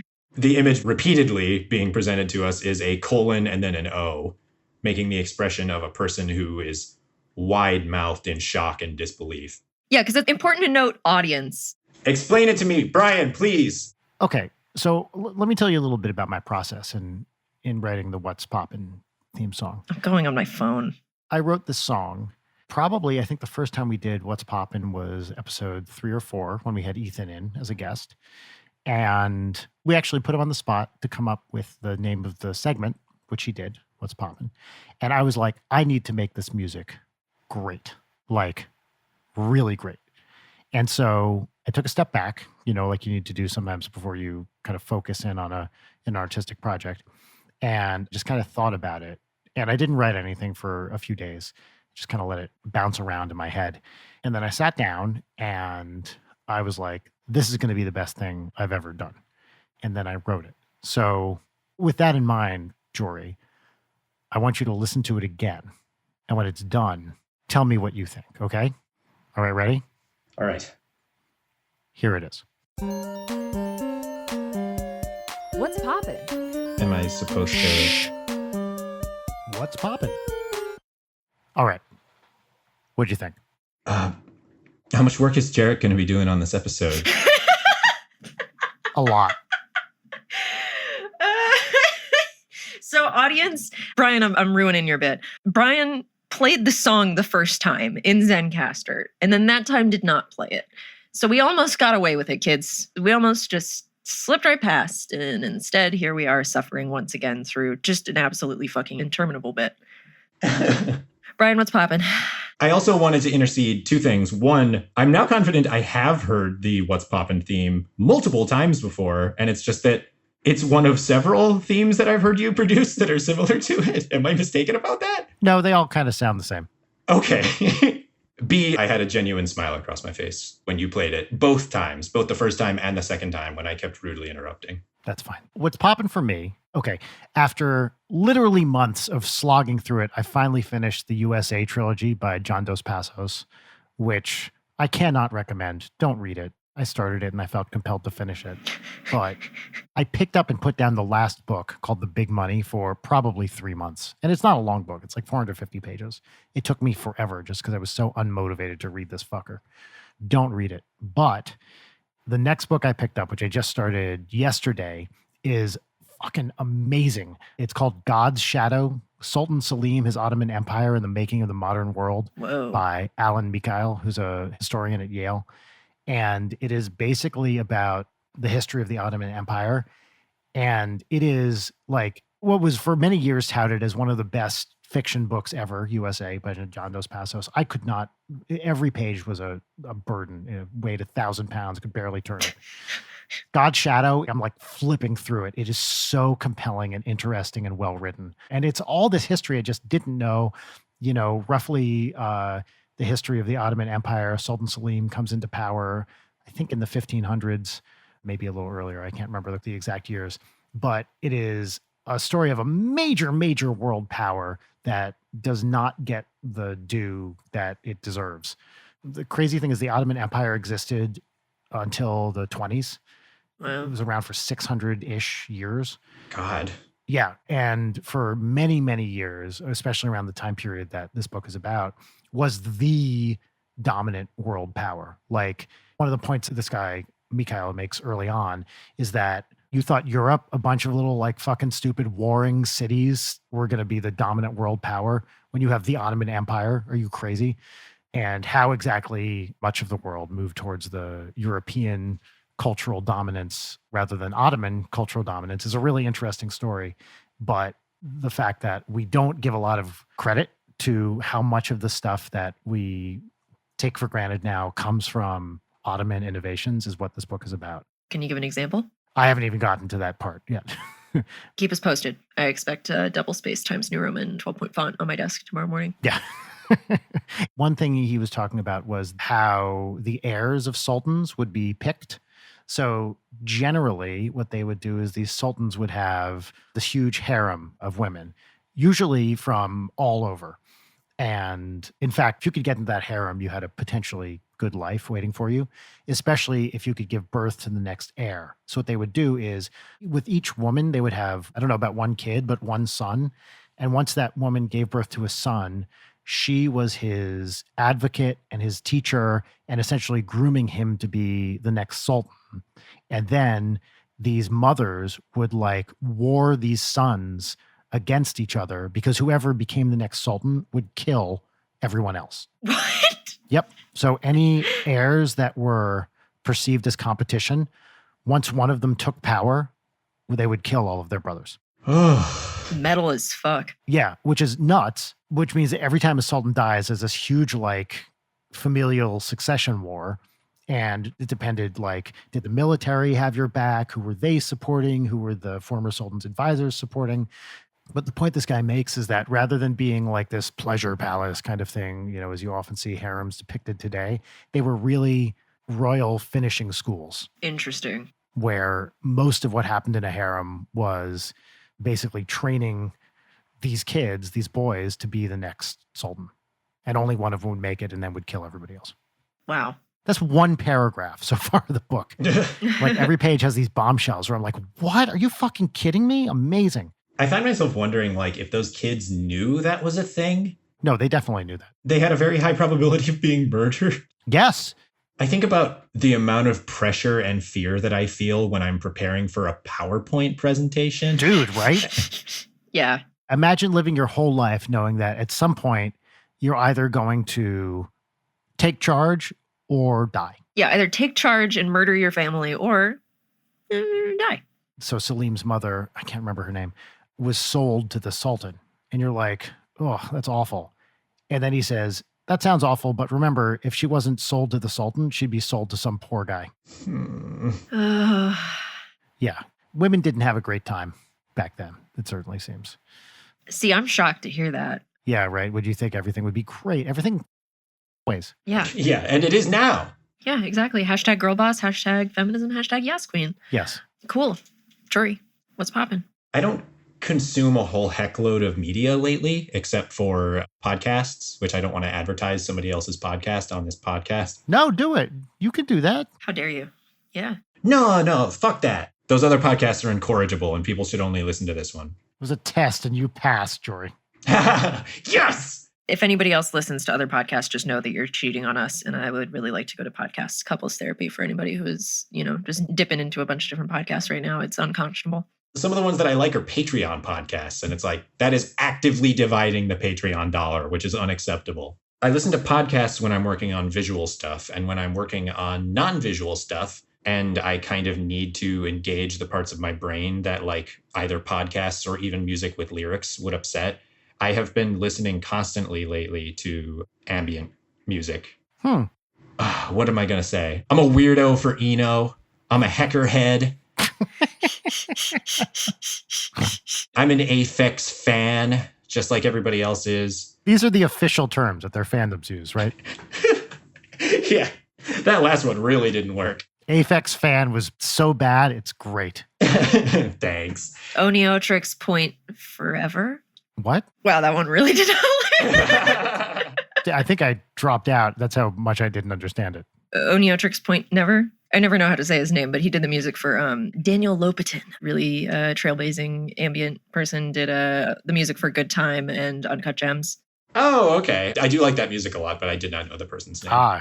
Yeah, he's good. The one I was going to bring up is a German artist who goes by the name Pole, Pole, where the kind of story of his work, or at least his early albums, goes that he had just bought a super expensive new drum machine. And then on the walk home with it, he dropped it down a flight of stairs and it broke on the ground. Oh, no. And he went home and plugged it in. It still makes loops, but the loops are just like crackles and pops that are just like corrupted and shitty sounding. Oh, lovely. So he built a trilogy of ambient albums off of the backs of those sounds, which are called 1, 2, and 3. And you can find them on Spotify collected as 1, 2, 3. But it feels like just like the platonic ideal of ambient music, where if you're lost in thought and you start really paying attention to the music, it's like almost groovy. It's got like a dubby kind of like funk groove to it that's really listenable and cool. But if you're not paying attention to it, you can literally forget that it's playing and it'll just like roll around in the background while you're doing something else. It's like perfect ambient music. It's great. That's awesome. I was glad that you mentioned Tim Hecker because you introduced me to Tim Hecker and I really like him. What's the album that you showed me, the good one that has like flames on the cover? I don't remember the title of that record. It's a Japanese word. Yeah. Anyway, if people haven't listened to Tim Hecker, he's very good. There's this, I would call it a dyad, since there's only 2 of them. Yes, Jory, thank you. I learned that term from my boy JJ in The Rise of Skywalker. I love the term dyad. Also a good spelling bee word for you hive mind people out there. Yeah, there's these 2 Tim Hecker records called Konoyo and Anoyo, which is like basically like here and there. He recorded them with like a traditional Japanese folk ensemble. And the first record, it like verges on dark ambient as his work sometimes does. The songs kind of evoke like melancholy and like pain and unpleasant shit. And then the second album is deliberately like much more kind of ethereal and sort of almost heavenly at times. It's a really beautiful couple of records. Fuck yeah. What's poppin', Layden? Not to be a problematic, depressed bisexual stereotype, but I started listening to Phoebe Bridgers and I'm obsessed with Phoebe Bridgers. The album Punisher, which is their one that came out this year, they got nominated for 4 Grammys. Perfect. So good. Stranger in the Alps, her first album. All of it's good. All her music videos are good. I'm of the like early aughts Julian Casablancas school of lyrics writing where I like don't pay attention to lyrics ever. Like I don't care. I'm here for the vibe. Same. Meet me in the bathroom. That's what she said. Like that's all I need. I don't need some deep shit. There are like a few notable exceptions to that, like Mountain Goats and such. But like Phoebe Bridgers' lyricism is so good and so sad. And just like the new album is so beautifully like mixed and it's great. So if anybody needs a jumping in point on Phoebe Bridgers, watch the video for Kyoto. She has like a very David Lynchy music video for Savior Complex, which is probably my favorite song of hers. But I know she lives near me. And every time I see a beautiful woman with white hair walking around, I'm like, Phoebe. But yeah, it's great. I really enjoy her music. I've really been meaning to listen to Punisher, but I have found it very difficult to listen to music that is not either a comforting blanket of nostalgia or basically just the sound of electronic pops and crackles since sometime in March 2020. Mm-hmm. Yeah, I don't know why that would have happened. I kind of fell out of listening to like indulgently sad stuff because I was like super into just like sad guitar. Like that was my thing. I was like Iron and Wine, Sufjan Stevens, like Elliott Smith, Let's Go, who like Phoebe, literally one of her songs is about Elliott Smith and being like, it's good that he's not alive and live in my neighborhood because I would be a weirdo fan towards him. It's a great song. But yeah, I used to be way more into the indulgently sad stuff. And now I'm just so indulgently sad mood wise that it's like, I don't want to match this energy. Yeah, that's more or less how I feel. I tend to really like sad songs because they have that empathetic quality of making you feel understood. And yeah, this year it's just been too much. It's not fun to listen to that stuff. Yeah, it's not great. It's like, I don't want to throw on Elliott Smith's either or. Like, I don't want to feel like shit. I do want to suggest an alternate path for both of you, which is to listen to the song When Can I See You Again by Owl City for the 2000th time, which is what my life is currently, because Audrey just puts that on repeat and dances around the house, which is very cute, but oh my God. I think the only Owl's Town song that I know is Fireflies. Yeah, the one about the hugs and the lightning bugs. Yeah. I fucking hate that song. Which, Fireflies? Yeah, Fireflies. When I would wake up to the clock radio in the morning at 6 a.m., for some reason, every single morning they played Fireflies for like so long. And so the idea of waking up at 6 a.m. to go to middle school, which is the worst feeling in the world, is just inextricably associated with that song. It's a real cold sweat inducing song to me now. Do you know what the biggest bummer to me is? If someone to you, like in a vacuum, said, hey, let's go see Fireflies in Owl City, you'd be like, fuck yeah. And then you realize it's a terrible song by a bad band. It really pulls the rug out from under you. Cool. So shall we do our final segment? Yes. Welcome to our final segment of the show called Peaches and Lemons, where we each go around and we share a lemon, which is the thing that's like a petty grievance. We're going to air a petty grievance, and then we're going to each do 3 peaches, which are things that we're excited about, happy about, grateful for, blah, blah, blah. It can be as petty or as meaningful as you want. We'll each do a lemon first. I literally forgot that we did lemons anymore. Peaches and lemons. Peaches and lemons. I can go first. I have a downer. I'm not quite as petty as we often are with these things, but I just got to say it. Our dog died. Poor sweet Coco is no more. And it's a real bummer. She was a great dog. And the day after Christmas, we decided we had to put her down because she basically couldn't eat anymore. It's been a real bummer.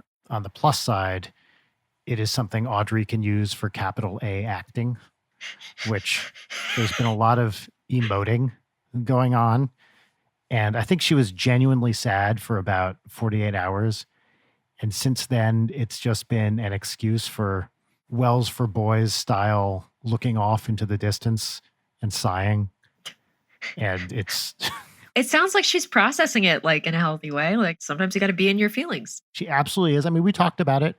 We told her that, Coco wasn't doing well and we had to do something, and it was all her fault.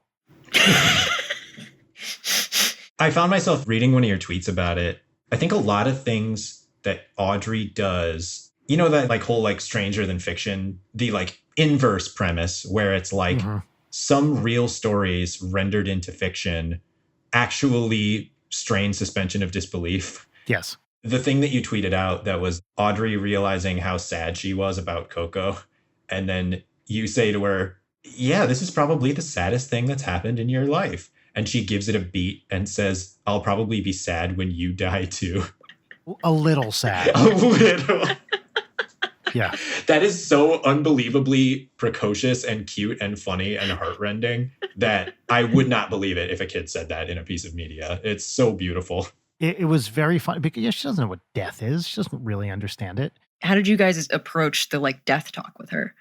I mean, we just said it. We said, look, Coco is really suffering and we're going to take her to the vet, and the vet is going to give her something that puts her to sleep and kills her.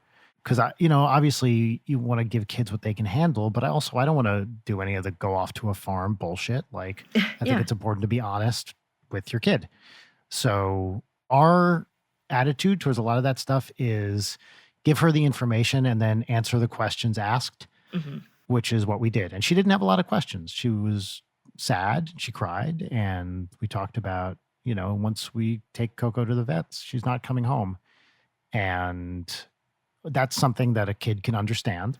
Mhm. You know, it's COVID, so only one person could even be in the room, which was Rachel. So Audrey was not there to see this, which is honestly for the best. That's good, though. Having to be there when you put a dog down is like Ugh. just the worst thing in the world. I don't think you ever really get over it. Yeah, and we decided not to do it at home either because, as Rachel pointed out, she didn't want the next, 5 years to be like, and this is where my dog Coco died, you know?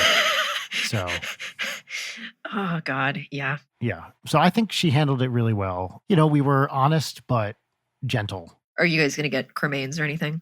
No. Interesting. I remember the vet that we put my sweet childhood dog down at.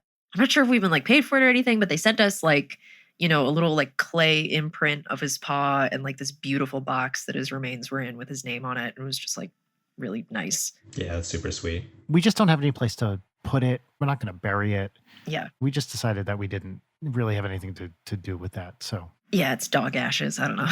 and honestly, if I can be totally honest with you, I'm still carrying around the ashes from my mom's dog that died in 2007. So I still don't know what to do with those. That is really tough. Yeah. You can't get rid of them. And I'm not saying you can't, but just like the emotional experience of being like, time to discard this. Well, if you want to get real, my sister and I still have our parents' ashes, and we don't know what to do with those either. Like, yeah, they are in a Lord & Taylor, which is a department store, bag in my sister's closet. They were in my closet until I moved to England, then I gave them to her. But our parents never told us what they wanted done. And we've talked about it for years. We keep putting it off. And we had like services, when they died. But what to do with those ashes, we have no fucking clue. It is very darkly funny that I feel like literally everyone has like the weird little box of ashes in their closet of some beloved person. It's just kind of like where they I don't think I've ever in person seen anybody have like an urn or anything like that. Not in person, no. We'll make jokes about it. Like we'd take my dad's ashes to Harold's Deli in Parsippany and, whatever. But I have no idea what to do with them. You could send it to those companies that make ashes into little gems. Maybe. Yeah, that's something we could do. It's silly. I don't know why you would want to do that, really. It's just interesting that you can do that. I mean, the idea of scattering them somewhere in an environmentally friendly way is appealing, but there is literally nowhere we could think of to even do it. Like what would be mom's favorite place? I don't know. Well, it's also, this is like the, funerals are for the living. Yes. It's more for the people who are still here of disseminating it. And then, I don't know, whatever. Death is weird. Death is weird. I don't know if anybody's ever said that, but like death is weird. Yeah. I know you don't normally, Leighton, think about death that much. I will say, as a quick little bit of advocacy here, every adult, and I know this is not something that most people are going to do before they're like 40 or something, have a fucking will if you can, and tell people what you want done with yourself. Like, it is such a burden on other people that you're placing if you don't spell this shit out. And even if you, just have automatic, obvious next of kin, just having some kind of will, even a simple free thing you get online or whatever, if you can spend a couple $100 or whatever it is to get a decent will, it actually makes a huge difference to survivors. Yeah, who are grieving you, and that's hard enough as it is. And then additionally dealing with like, oh God, what do they want? Yeah, and especially if there's like competing family members who are trying to deal with the estate, blah, blah, blah, blah, blah, whatever. But I'm putting out a signal flare for advocacy for spelling out your post-life wishes as clearly as possible. And that will make it easier for everyone dealing with the tragedy of your death. Let's zoom through the rest of the lemons, Jory, if you would like to share. And by the way, if yours isn't sadder than mine, you lose. So go. Fuck. It's getting harder and harder to pirate Photoshop. I've been using CS5 forever. I thought about using an open source alternative, so I tried GIMP, the new image manipulation package, and it's so hard to use. GIMP is garbage. And I just don't know why there's not a better alternative. Fucking great. What can I say? You win. What a perfect lemon. Cool. That makes some juicy lemonade. My lemon is, I don't know what it is, maybe new year, new internet, but like Has social media been particularly insufferable in the past like 5 days? Because for me, it's been way more of like, what the fuck are you people talking about? Uh-huh. Yeah, I agree. It's been bad. That's my limit. I don't understand why the uptick happened, but just like I thought, it's stupid. Like you wake up in the morning, you're like, oh, I'm waking up, I'm looking at my phone. This is a bad practice. I shouldn't do anymore. And like, what is happening? What are you guys talking about? No. So yeah, it's fun. I love the internet. I agree with you. Probably a bunch of it is all this like, oh, sweet, 2020's over. Let's go 2021 energy. And then realizing that it meant nothing, that we're just a day later than the previous year. Yeah. And people are up to their same old bullshit. And we're still in the middle of a pandemic and there's still political insanity going on. Impotent rage. A huge part of it for me is that everybody seems to be using social media as a way to compartmentalize and try to feel normal. And so it's not necessarily that I want Twitter to be a nightmarishly bleak place where people talk about horrifying social realities, but I think maybe just don't use social media at all sometimes, because like half of our government is trying to destroy the concept of governance forever. And I think I speak for the three of us, at least, when I say we live in the absolute worst place in the world for the current pandemic. Yeah. But being dad.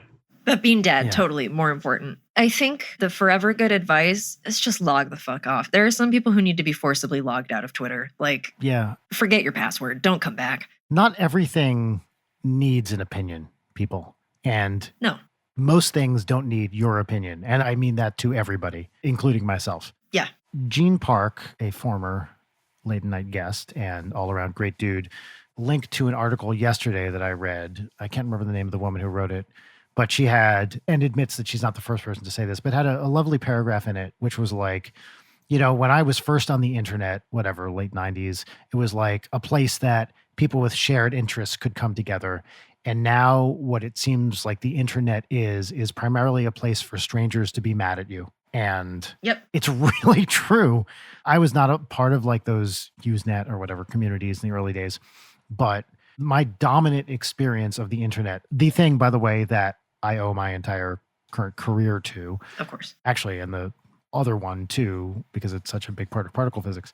But my dominant experience with the internet these days is being terrified that something is going to blow back that I didn't expect, which is why I am very, very careful and judicious about what I post. Yeah, I have traveled places and given talks about this exact phenomenon. If anybody wants to watch my GDC talks on YouTube, it's right there. You can just look me up, GDC, where I talk about context collapse and why it's really easy to take things out of context on the internet. And people will be mad at you for justifiable reasons often, but also like we should think about what we're doing, a bunch of crabs in a bucket. Anyway, internet bad, peaches good, actually. So I'm going to go first because I'm going to forget mine if I don't just speed them out and go very fast. Peach number 1. I'm so happy Jory is on the show today. I've been really excited to have him back on. Wow. And I haven't spoken to you voice in a long time. So that is peach number 1. Peach number 2 is I won an auction for 2 vintage Blockbuster Video thermoses, and I've gotten back into drinking green tea, and it just really sparks joy for me to walk around with my Blockbuster Video hot pink thermos with my green tea in it. Yes, that rips. It's great. It's a vibe. Makes me feel real good. And then my third peach is, as mentioned, I got to show Allie Knock Knock, which just a delight to watch somebody react to that dog shit movie in real time. Those are my 3 peaches. Quick little peaches. Maybe more like nectar. No.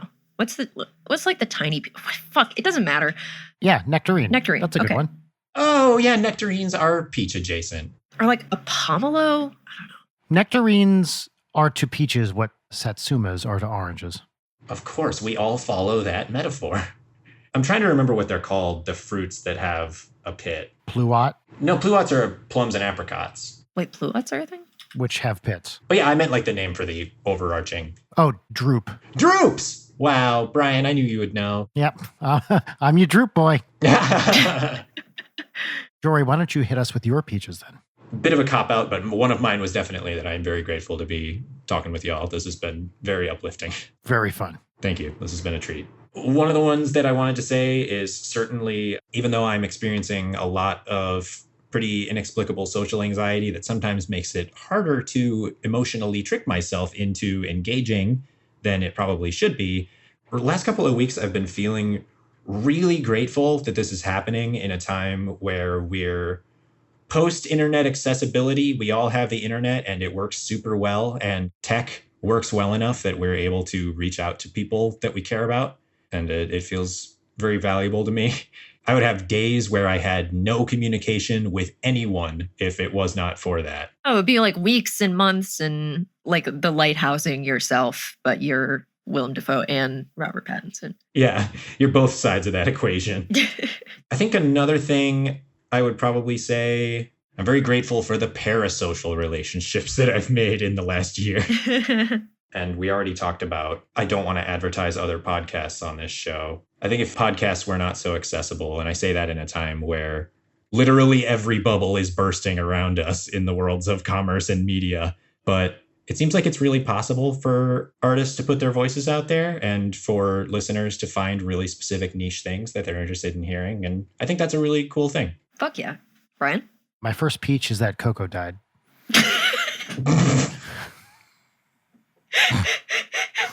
No, sorry, I couldn't resist. My first peach is that we got a bunch of temporary tattoos and covered Audrey in them, and it was the cutest thing because she felt like a total badass. Yeah, that's a delight. Temporary tattoos are amazing. Oh, they're so great. And we put one right on her stomach, which was like a bird, and then she was making it like fly by rolling her stomach. She was in heaven, and it was the cutest thing I've ever seen. But little kids are often in these weird blissed out stages, like they're tripping. And watching a 6-year-old covered in temporary tattoos and making the large phoenix-like one on her stomach flap its wings was amazing to watch. That's charming as hell. It's the little things. Number 2 is, I do a lot of my work day and recording this right now in my garage studio. And Rachel and I came in here on Sunday and cleaned the shit out of it. And it looks amazing. And I can actually maneuver around in it. It was a bunch of boxes that I just thrown in here. And I'm so happy to have a nice, clean workspace for once. And I checked the Late Night with Brian Weck neon sign, which still works great. Fabulous. And it is just sitting on a flat surface here because I'm terrified to move it because of how easily it breaks. I don't mean to suggest that issue isn't important to me, but the news about it definitely hasn't been relayed to me. So I did not even know it had been repaired. That is great to hear. Yeah. Yes. So when we did our second live show, as you remember, Jory, it had broken. And we only discovered that it had broken as we were setting it up on stage, which was fun. Yeah, and whatever gas it is, that most noble of gases that keeps that thing running, there was still just enough left in it that it would briefly light up when you plugged it in, which made it like extra heartbreaking. Yeah, the backing on it is very flimsy. And Brian, you should straight up just hang it up. I don't know when we're doing a live show again. And my final peach is that I got real into drinking whiskey sours over the last week. What is a whiskey sour? A whiskey sour, Jory, I'll give you my recipe. It's 2 ounces of bourbon or whiskey, but a sweeter whiskey is good. 3/4 of an ounce of lemon juice, 3/4 of an ounce of 1-to-1 simple syrup. So that means like, a cup of water, cup of sugar, boil them, mix them together, let it cool. And then 1 egg white. Interesting. Put it all in a cocktail shaker with some ice, shake that fucker up. With egg whites, you got to shake them for a while to really get them nice and broken down and foamy. So like 20 seconds of solid shaking. Strain into a chilled glass with some cherries, maraschino cherries, if you like them. And that is a lovely, lovely drink. It's a little bit sweet, a little bit sour, a little bit whiskey, and the cherries add a nice little zing to it. That sounds really nice. Whiskey sours are good as fuck. I used to drink them all the time in shitty bars made with bad sweet and sour. They probably weren't very good. And I don't think I'd drunk a whiskey sour in, 15 years or something. And making them this time, especially with fresh squeezed lemon juice, real nice. God, that sounds great. Jory, this was fantastic. I do want to apologize to Jerik for another 2.5 hour recording session. And also listeners for a very indulgent Brian Layton Jory episode. Oh yeah, we talked a lot about things from the 80s and 90s. Yeah, if anyone's listening to this show for the first time and got this far in this episode, congratulations, you are a superhero. This is not the show for new listeners, but I had an amazing time. And Jory, it is such a pleasure to get to spend this time with you. Yeah, I'm very happy to have been here. Jory, I know you're not a big social media head, but where can people find you if they wanted to see your extremely excellent tweets? Extremely excellent. I think it's been more than a year. I'm on Twitter at Jory Griffis. It's JoryGriffis. Beautiful. That's what I got. Folks, thank you for listening.